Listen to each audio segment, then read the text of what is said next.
Ассалаумағалейкум, құрметті достар.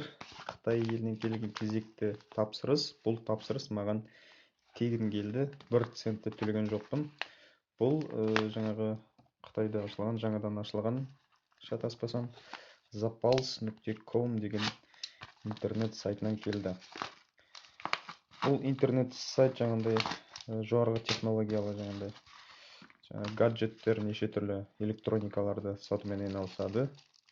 Осы бір желтоқсан айында интернетте ақтарып отырып, осы бір ссылкамен, рекламамен сол сайтқа тап болдым да, кірсем жаңағындай тегін заказ беруге болады деген жазылған екен.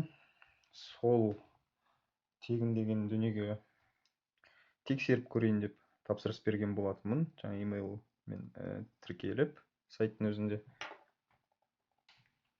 Келмейтін шығар деп ойлағам, бірақ келді, мінекей, көріп тұрсыздар. Бұл мінекей мынандай USB лампа. Қазір істейтін, істемейтін тексеріп көреміз.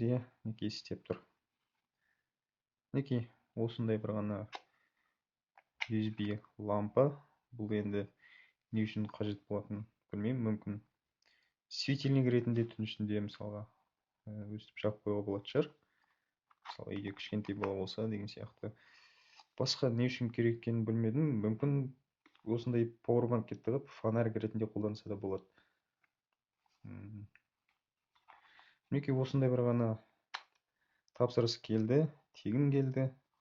Осы zapals.com деген сайтқа кіріп көріңіздер. Осы интернеттен қарадым. 19 қаңтар күні жаңағыдай микро USB жаңағы Androidқа арналған, телефондарға арналған кабель таратыпты. Осындай тегін Androidқа арналған, Androidқа және iPhoneға арналған кабельдер, USB кабельдер. Осындай мелкий, кішкентай тегін дүниелер болып қалуы мүмкін.